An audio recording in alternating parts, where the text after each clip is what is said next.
Catequesis número 52 de la Teología del Cuerpo, recibida de San Juan Pablo II el 7 de enero de 1981. La contraposición entre la carne y el espíritu y la justificación en la fe. ¿Qué significa la afirmación la carne tiene tendencias contrarias a las del espíritu y el espíritu tendencias contrarias a la de la carne? De Gálatas 5:17. Esta pregunta parece importante, más aún, fundamental en el contexto de estas reflexiones sobre la pureza de corazón, de la que habla el Evangelio. Sin embargo, el autor de la carta a los Gálatas abre ante nosotros horizontes más amplios. En esta contraposición de la carne al espíritu de Dios, y de la vida según la carne a la vida según el espíritu, está contenida la teología paulina acerca de la justificación. Esto es la expresión de la fe en el realismo antropológico y ético de la redención realizada por Cristo, a la que Pablo, en el contexto que ya conocemos, llama también redención del cuerpo.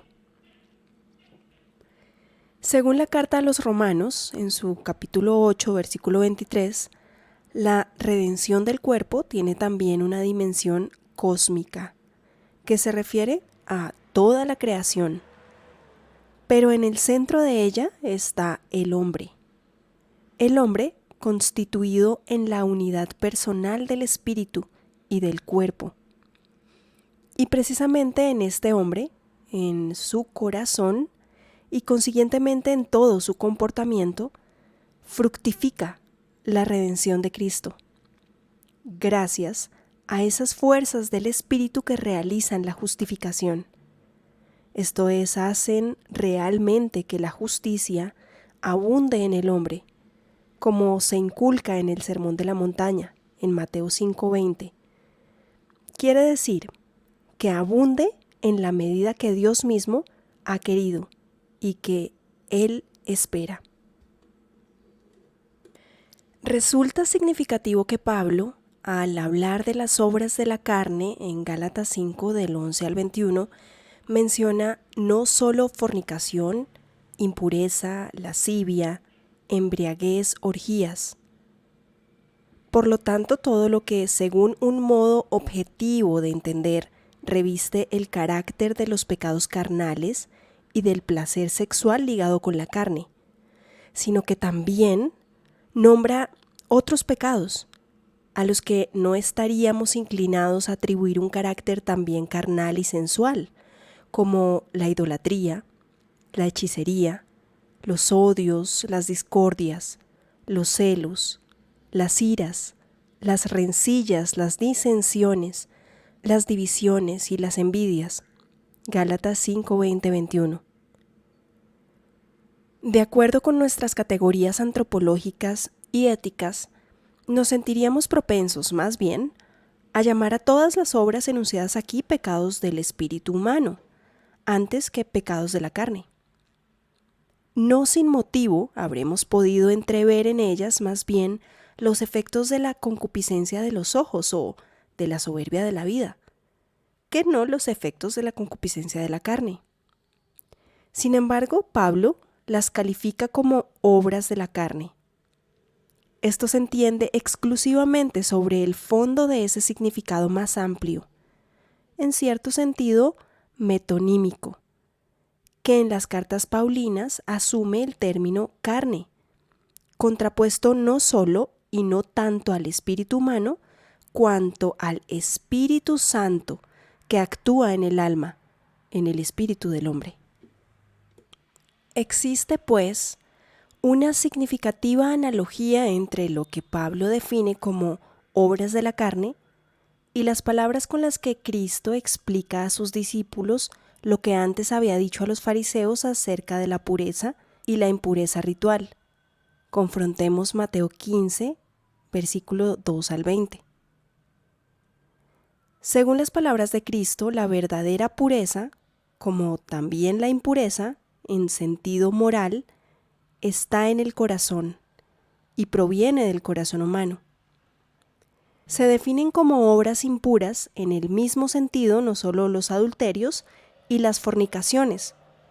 Por lo tanto, los pecados de la carne en sentido estricto, sino también los malos deseos, los robos, los falsos testimonios, las blasfemias. Cristo, como ya hemos podido comprobar, se sirve del significado tanto general como específico de la impureza, y por lo tanto indirectamente también de la pureza. San Pablo se expresa de manera análoga. Las obras de la carne en el texto paulino se entienden tanto en el sentido general como en el específico. Todos los pecados son expresión de la vida según la carne, que se contrapone a la vida según el espíritu, en mayúscula. Lo que, conforme a nuestro convencionalismo lingüístico, por lo demás parcialmente justificado, se considera como pecado de la carne. En el elenco paulino es una de las muchas manifestaciones, o muchas especies, de lo que él denomina obras de la carne. Y en este sentido, uno de los síntomas, es decir, de las obras de la vida según la carne y no según el espíritu. Las palabras de Pablo a los romanos: así pues, hermanos, no somos deudores a la carne para vivir según la carne, que si vivís según la carne, moriréis. Mas si con el espíritu mortificáis las obras de la carne, viviréis. Romanos 8, del 12 al 13. Estas palabras nos introducen de nuevo en la rica y diferenciada esfera de los significados que los términos cuerpo y espíritu tienen para él. Sin embargo, el significado definitivo de ese enunciado es parenético, exhortativo, por lo tanto, válido para el etos evangélico. Pablo, cuando habla de la necesidad de hacer morir a las obras del cuerpo con la ayuda del espíritu, espíritu con E mayúscula, expresa precisamente aquello de lo que Cristo habló en el Sermón de la Montaña, haciendo una llamada al corazón humano y exhortándolo al dominio de los deseos, también de los que se expresan con la mirada del hombre dirigida hacia la mujer, a fin de satisfacer la concupiscencia de la carne. Esta superación, o sea, como escribe Pablo, el hacer morir las obras del cuerpo con la ayuda del espíritu, es condición indispensable de la vida según el espíritu. Esto es, de la vida, que es antítesis de la muerte, de las que se habla en el mismo contexto. La vida, según la carne, en efecto, tiene como fruto la muerte, es decir, lleva consigo como efecto la muerte del espíritu, con E mayúscula. Por lo tanto, el término muerte no significa solo muerte corporal, sino también el pecado al que la teología moral llamará mortal. En las cartas a los romanos y a los gálatas, el apóstol amplía continuamente el horizonte del pecado-muerte, tanto hacia el principio de la historia del hombre como hacia el final. Y por esto, después de haber enumerado las multiformes obras de la carne, afirma que quienes las hacen no heredarán el reino de Dios. Gálatas 5:21. En otro lugar, escribirá con idéntica firmeza: habéis de saber que ningún fornicario o impuro, o avaro, que es como adorador de ídolos, tendrá parte en la herencia del reino de Cristo y de Dios. Efesios 5:5. También en este caso, las obras que impiden tener parte en el reino de Cristo y de Dios, esto es, las obras de la carne, se enumeran como ejemplo y con valor general, aunque aquí ocupen el primer lugar los pecados contra la pureza, en el sentido específico. Confrontemos Efesios 5 del 3 al 7.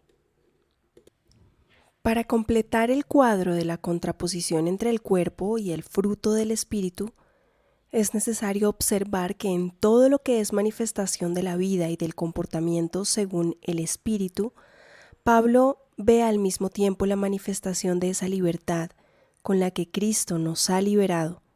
Gálatas 5:1. escribe precisamente así: Vosotros, hermanos, habéis sido llamados a la libertad, pero cuidado con tomar la libertad por pretexto para servir a la carne. Antes, servíos unos a otros por la caridad, porque toda la ley se resume en este solo precepto: amarás a tu prójimo como a ti mismo. Gálatas 5, del 13 al 14.